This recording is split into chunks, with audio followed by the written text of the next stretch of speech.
Olá, meu amigo, minha amiga concurseiros.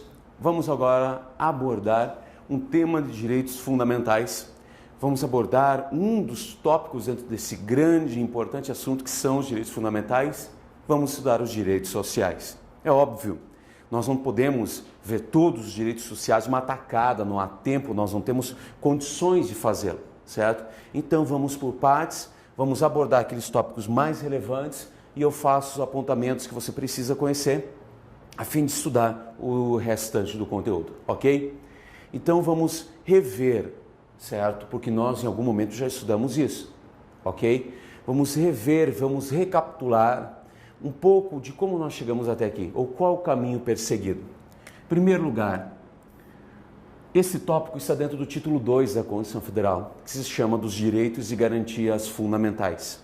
Esse título 2 tem 5 grandes capítulos. O primeiro dos direitos e deveres individuais e coletivos. O segundo, justamente, dos direitos sociais. Então, os direitos sociais estão no capítulo 2, do título 2 da Constituição Federal, nos artigos 6º a 11. Aqui nós encontraremos direitos sociais. O artigo 6º, ele vai relacionar 10 direitos sociais, desde educação, saúde, alimentação, moradia, previdência, segurança, enfim, 10 direitos sociais, ok? O último a ter sido introduzido ali foi o direito à alimentação, pela Emenda Constitucional 64 de 2010. Enfim, são 10 direitos sociais. No entanto, nos demais artigos desse capítulo, nos artigos 7º ao 11, certo? Nós não vamos encontrar estes direitos sociais tratados, regulamentados e disciplinados para todas as situações. Como assim? Nós vamos encontrar os direitos sociais voltados, certo, para as relações de trabalho. Ou seja, direitos sociais, estes que são no artigo 6º, que serão tratados e tendo em vista o empregado, o trabalhador empregado. Ah, mas e os direitos sociais, estes aqui, em relação às demais pessoas que não têm uma relação de emprego, eles não existem? Existem sim. Ou seja, os direitos sociais que aqui nos artigos 7º a 11 estão tratados apenas para os trabalhadores empregados dentro das relações de emprego, serão disciplinados em outros dispositivos da Constituição para as outras pessoas, ou as demais pessoas que não nessa relação de emprego. Então eu encontro também o direito à saúde lá nos artigos 196 e 200, certo? Lá o direito à saúde como um direito amplo de todos, não só dos trabalhadores empregados. Lá eu encontro o direito à previdência dos artigos 201 e 202, lá eu encontro o direito à educação dos artigos 205 a 214. Então lá no título 8 da Constituição Federal eu encontro também esses direitos sociais, mas sem estarem voltados apenas para as relações de emprego. Direitos sociais para todas as relações, em todas as relações. Aqui, no entanto, encontraremos nos artigos 7º a 11 que seguem apenas direitos sociais dentro do contexto das relações de trabalho e relações de emprego. Os direitos que aqui encontraremos são, na sua maioria, direitos como chamamos prestacionais, direitos positivos, ou seja, direitos que exigem do Estado uma obrigação de fazer alguma coisa, garantir trabalho, garantir educação, enfim, são direitos que exigem que o Estado se movimente, que ele trabalhe, que ele crie prestações para poder conferir esses direitos às pessoas. Nem todos, no entanto, os direitos que aqui estão serão desta natureza. Alguns são direitos negativos, ou seja, só garante que o Estado não vai intervir naquele momento, naquela situação, como é o direito à liberdade de associação sindical, que nós também vamos ver, ok? Mas grave essa informação, pelo menos por hora, que a maioria dos direitos que eu encontro no capítulo 2 são direitos prestacionais, são direitos positivos, perfeito? Então começamos a analisar o artigo 7º, que nos concursos públicos sempre é o mais cobrado. Diz o artigo 7º da Constituição Federal que são direitos dos trabalhadores urbanos e rurais, os seguintes direitos, e aí o artigo 7º traz diversos incisos, além de outros previstos na lei, sem prejuízo de outros. Então, em primeiro lugar, os direitos que aqui estão mencionados no artigo 7º são direitos dos trabalhadores empregados urbanos e rurais, certo? Esses direitos não são um rol taxativo, um rol fechado. Por quê? Porque a própria Constituição disse: estes são alguns dos direitos, sem prejuízo de outros previstos em lei. Então, o rol que eu tenho ali é um rol meramente exemplificativo, Perfeito? Agora, na sequência, então, nós vamos ter 34 incisos, onde a Constituição vai esmiuçar alguns diversos direitos dos trabalhadores empregados, certo? Além de equiparar o trabalhador avulso ao empregado no seu último inciso, no inciso 34. Então aqui nós temos diversos direitos. Deles nós vamos só pensar alguns, o que não te tira a obrigação de ler todos os demais. Por quê? Porque eles são cobrados, ok? São cobrados. Então dê uma lida nos demais, mesmo que nós não o vejamos agora. O primeiro direito garantido ao empregado urbano e rural é o direito ao salário mínimo, que está previsto ali no inciso 4, primeiro que nós veremos, ok? Porque ele está previsto no inciso 4.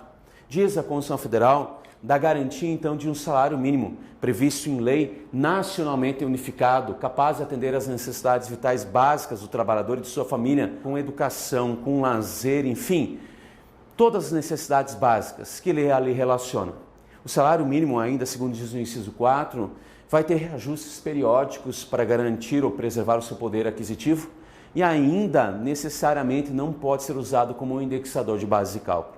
Então esse é o salário mínimo, nacionalmente unificado, previsto em lei, que visa atender algumas necessidades básicas do trabalhador e de sua família, que será reajustado periodicamente e não pode ser usado como indexador de base de cálculo de forma alguma.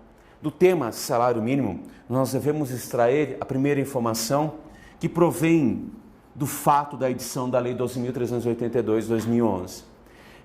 Ora, eu acabei de lhe dizer, você pode ler no material que você dispõe, que o salário mínimo deve ser previsto em lei. A primeira informação que a Constituição Federal nos dá, certo? Mas essa Lei 12.382 de 2011, no seu artigo 3º, acabou transferindo ao Poder Executivo da União a possibilidade de fixar o salário mínimo para os anos 2012, 13, 14 e 15. E alguns partidos políticos foram ao Supremo afirmando que esta lei então violava a Constituição, porque a Constituição dizia que o salário mínimo só pode ser fixado em lei. E a lei está transferindo essa capacidade para decreto do Poder Executivo, o que é inconstitucional. O Supremo, analisando a constitucionalidade da lei, diz não, ela não é inconstitucional. Por quê? Por razões muito procedentes. A lei não está transferindo um poder autônomo ao Poder Executivo para que ele crie, legisle, inove no ordenamento jurídico e fixe o valor do salário mínimo. Não. A lei, ela traz a fórmula de cálculo, os índices e a periodicidade, certo? Para calcular o salário mínimo. E aí ela só autoriza o Poder Executivo a fazer este cálculo e divulgar os valores de 2012 a 2015. Só isso. Então essa lei não infringiu a Constituição Federal.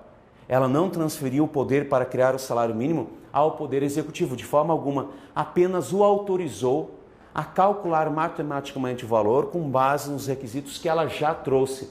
Por isso ela não é inconstitucional, na opinião do Supremo Tribunal Federal. Ok? Em relação aos demais aspectos do salário mínimo previsto aqui no inciso 4, vamos analisar algumas súmulas vinculantes do Supremo Tribunal Federal e que são muito importantes. Então vamos ver a súmula 4, 6 e a súmula vinculante 16 do Supremo. Vou lê-las agora contigo, você vai acompanhar a leitura e na sequência eu faço as explicações necessárias. Vamos lá?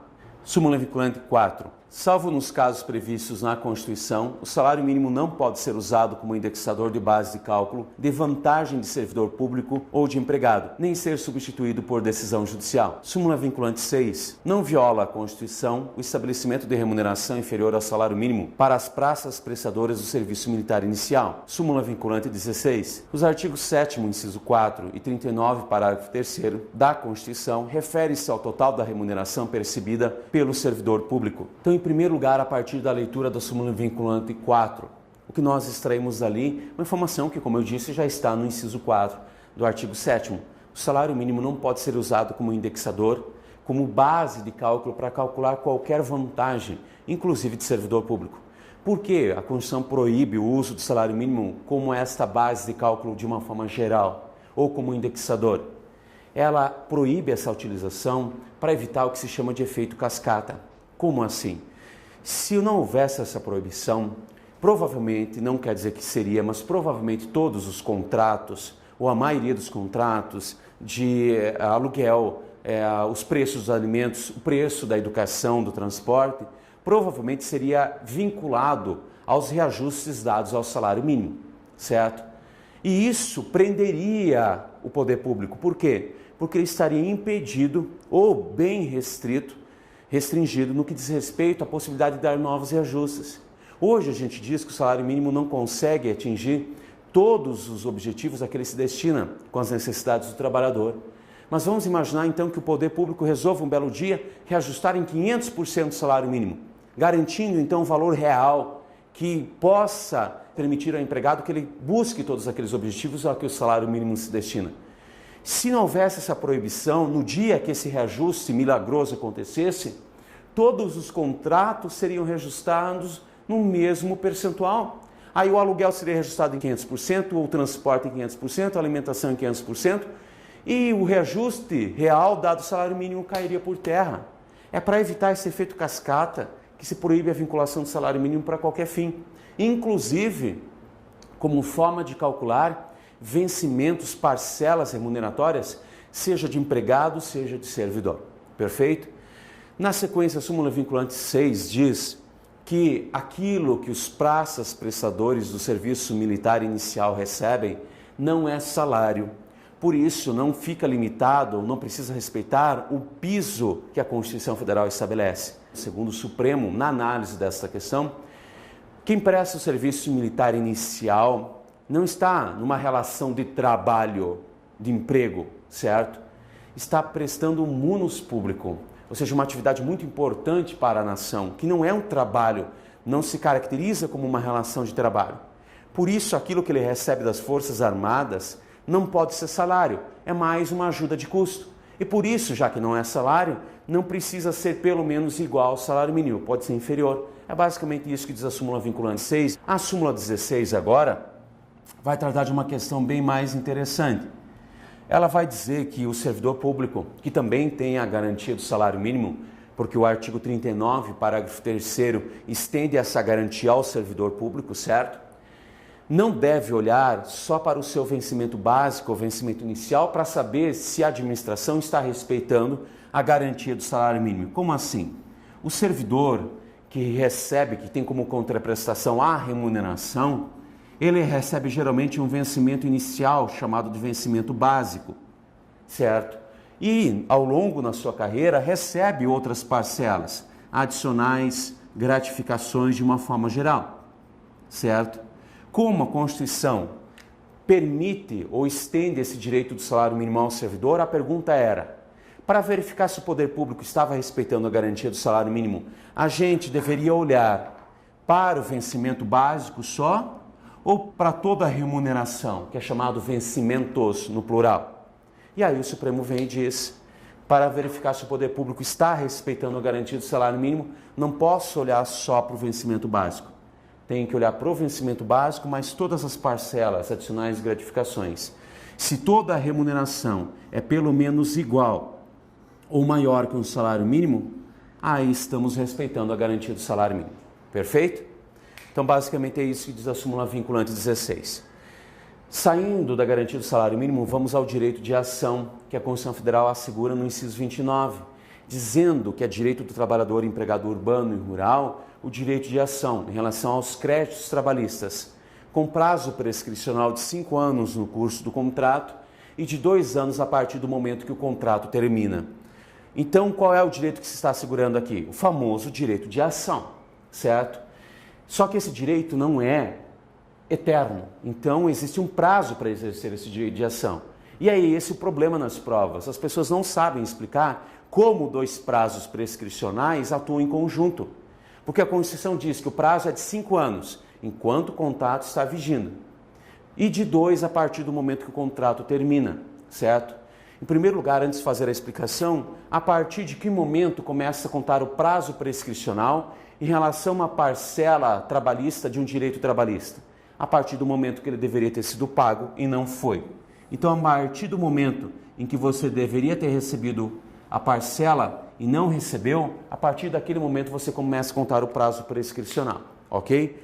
Enquanto o contrato está em curso, vamos imaginar que ele comece aqui, certo? Em X e termine aqui em Y, ok? Enquanto o contrato está em curso, são 5 anos. Como é que eu faço na hora da prova? É simples. Vamos imaginar que aqui no primeiro mês você teve uma hora extra que não foi paga, certo? Então, a partir desse momento, quando você deveria ter recebido, até 5 anos depois, você tem um prazo para propor ação. Passados os 5 anos, não pode mais propor ação. O contrato está correndo, certo? Aqui, em letra B, você teve outro direito que foi violado e também não foi pago, prazo de 5 anos. Aqui, o segundo B é o final do prazo de 5 anos. Aqui na letra C, mais uma vez. E aqui, por fim, por último, você teve uma parcela salarial adicional noturno não pago e você ficou bravo e resolveu pedir as contas, certo? Então você vê, são 4 parcelas. Todos esses prazos que eu coloquei aqui são de 5 anos, certo? 5 anos. Quando o contrato termina, começa a ser contado um outro prazo. O contrato está terminando em Y, perfeito? Então o que nós fazemos? O primeiro prazo é de 5 anos. Veja que em cada momento prescreve um direito. Mas no momento que o contrato terminou, começa a contar um outro prazo, de só 2 anos. Aí eu tenho 2 anos para propor a ação. Nesse meu exemplo hipotético, os direitos constantes na linha A, na linha B, certo? Eles já prescreveram. Por quê? Porque eles terminaram antes mesmo de eu sair do contrato, concorda? Mas o direito que foi violado aqui em C, ele vai terminar, vamos imaginar, 8 meses depois. E o direito em D vai terminar quase 5 anos depois. Só que no momento que o contrato termina, eu conto 2 anos. Se eu não propuser ação nesses 2 anos, prescreveu. Ah, mas esse meu direito em D ainda não prescreveu, ainda tinha 4 anos, 2, 3 anos a mais. Tudo bem, mas o outro prazo de 2 anos, que começou a contrato quando você saiu do contrato, ele terminou. E ao terminar, ele levou à prescrição todo o seu direito. Então você marca assim na hora da prova e quando o contrato terminar, começa a contar 2 anos. Se nesse prazo você propuser ação, por exemplo, propôs a ação aqui, então você recebe pelo menos as parcelas de C e D. Se propuser aqui a ação, a parcela em C já prescreveu, porque prescreveu 5 anos, certo? Só vai receber em D. E se propuser logo depois de terminar o prazo de 2 anos, você não recebe mais nada. Mesmo que ainda haja um pedaço daquele prazo inicial de 5 anos. Perfeito? Então esse é o direito de ação.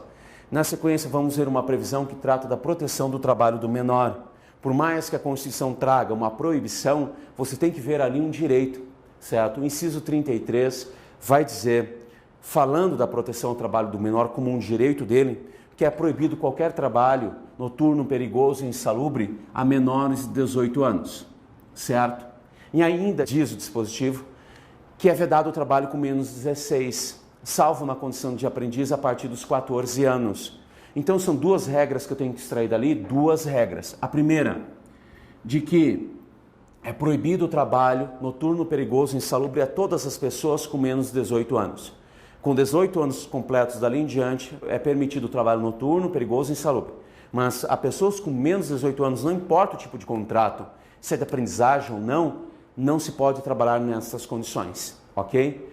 Agora, a segunda informação, no país, o contrato, uma pessoa pode contratar o emprego a partir dos 16 anos, mas a Constituição abre uma exceção.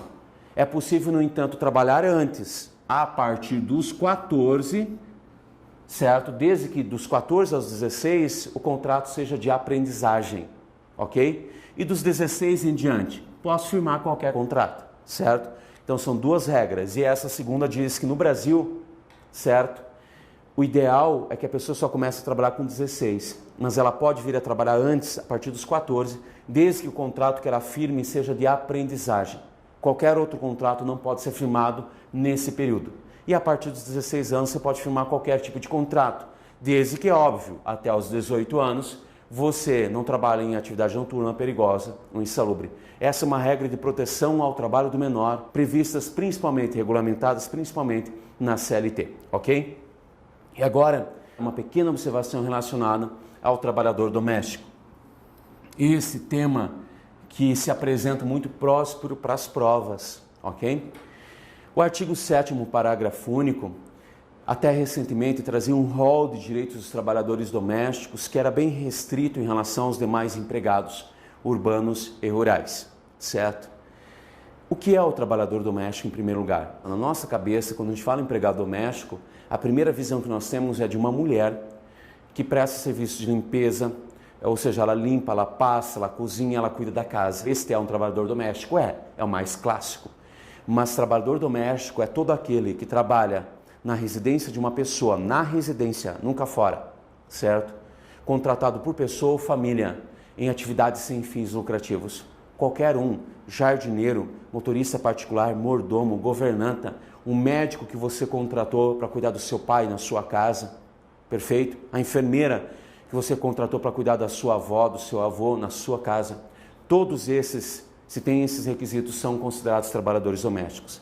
A eles, no entanto, a Constituição reconhecia um número de direitos bem restrito em comparação aos demais empregados.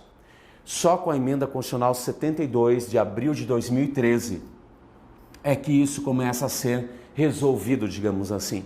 Esta emenda acabou introduzindo na Constituição Federal, no parágrafo único do artigo 7º, um rol de direitos muito maior aos domésticos. Então, essa emenda aumentou o rol de direitos dos trabalhadores domésticos em relação ao que havia antes, certo?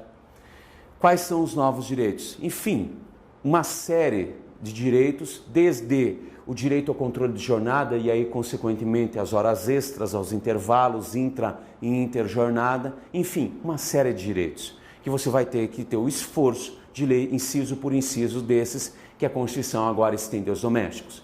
Mas aqui duas observações são muito interessantes para a prova. A primeira, por mais que a Constituição Federal ela tenha agora estendido muitos direitos aos trabalhadores domésticos, não são todos os direitos que estavam nos incisos do artigo 7º que foram agora reconhecidos aos domésticos. Tome cuidado com isso. Alguns direitos não foram estendidos aos domésticos ainda. Alguns por uma questão de lógica. Por exemplo, participação nos lucros e resultados. Ora, se a atividade doméstica não pode gerar lucro, certo? Então não há que se falar em direito à participação nos lucros ou resultados. Outros, por opção legislativa, não foram estendidos aos domésticos, ainda os direitos ao adicional por trabalho perigoso e insalubre. Perfeito? Então, veja bem, não foram todos os direitos que os domésticos tiveram agora, mas uma grande parcela daqueles do artigo 7º e seus incisos. E ainda, alguns destes direitos novos que a Constituição agora estende aos domésticos, alguns vão precisar de regulamentação infraconstitucional para produzirem efeitos. São, por enquanto, normas de eficácia social limitada. Por exemplo, a Constituição agora assegurou o FGTS, o seguro-desemprego, o adicional noturno, o salário família ao doméstico. Mas diz que para esses direitos serem implementados na prática, nós vamos precisar de lei infraconstitucional que regulamente, discipline esses direitos só para os domésticos.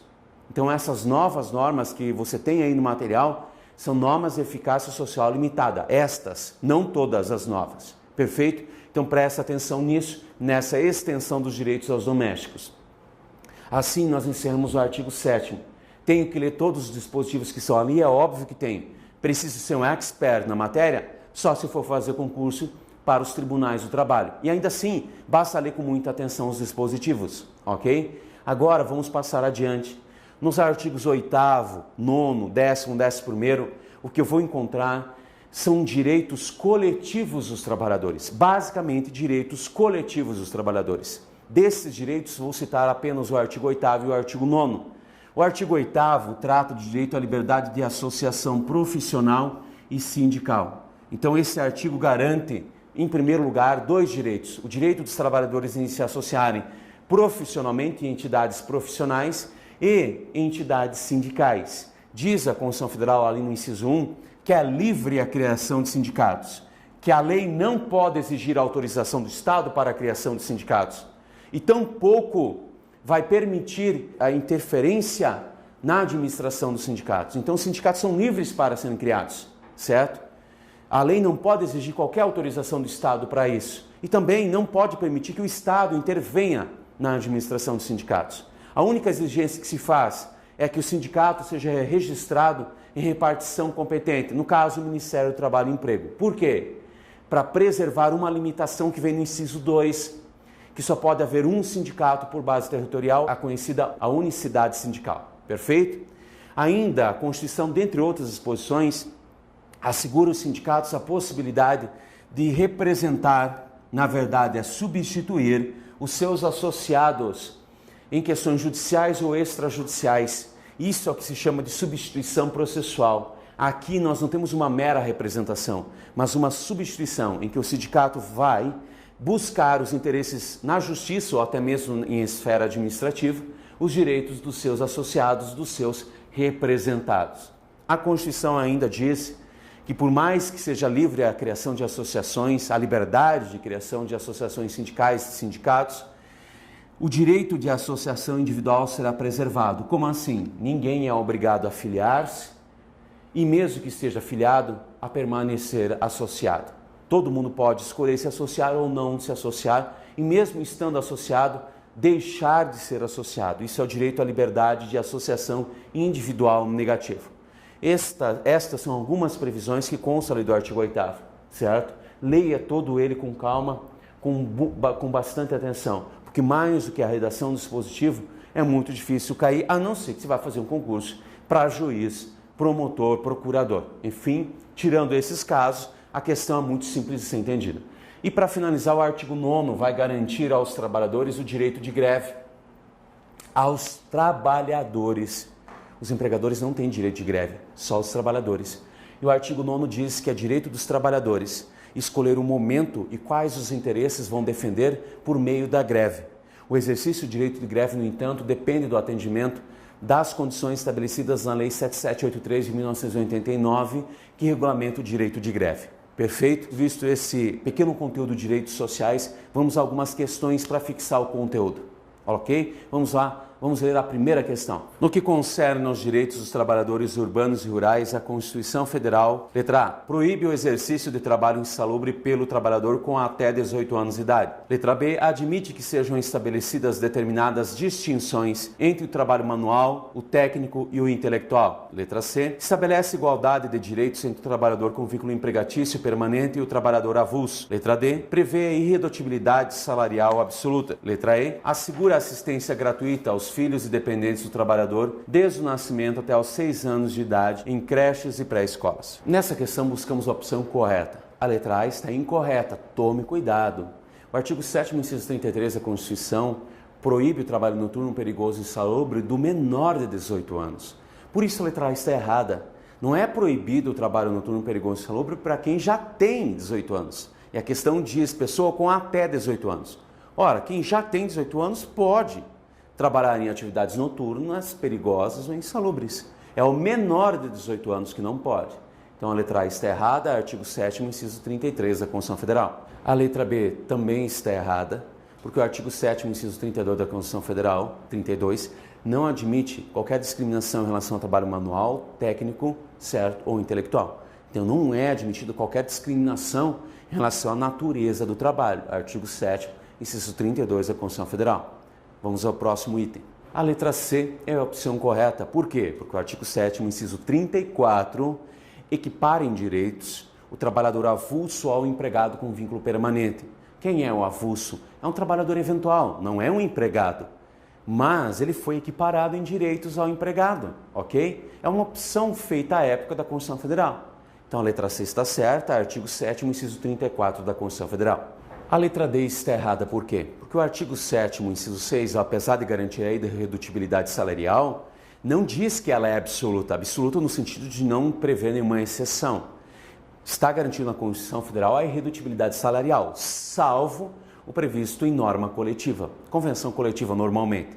Então quer dizer que é possível reduzir os salários? Sim, desde que acordado em convenção ou acordo coletivo. Então a irredutibilidade garantida pela Constituição não é absoluta, ela é relativa. Artigo 7º, inciso 6 da Constituição Federal. E a letra E está errada porque esta assistência aos filhos e dependentes do trabalhador em creches e pré-escola só se dá até os 5 anos de idade da criança, não até os 6. Artigo 7º, inciso 25 da Constituição. Nessa questão, a opção correta é a letra C. Vamos à próxima questão. São direitos dos trabalhadores urbanos e rurais, além de outros que visem a melhoria de sua condição social, a remuneração do trabalho noturno superior à do diurno, proteção do salário na forma da lei, constituindo crime sua retenção dolosa e participação nos lucros ou resultados, desvinculada da remuneração. Esses direitos são também assegurados aos empregados domésticos? Desses direitos mencionados, a participação nos lucros ou resultados não está assegurada aos domésticos, O direito previsto no inciso 11 do artigo 7º não foi estendido aos domésticos, não é estendido aos domésticos e por uma questão de lógica. Então a questão está errada. Anota aí o artigo 7º, inciso 11 e parágrafo único da Constituição Federal. Vamos à próxima questão.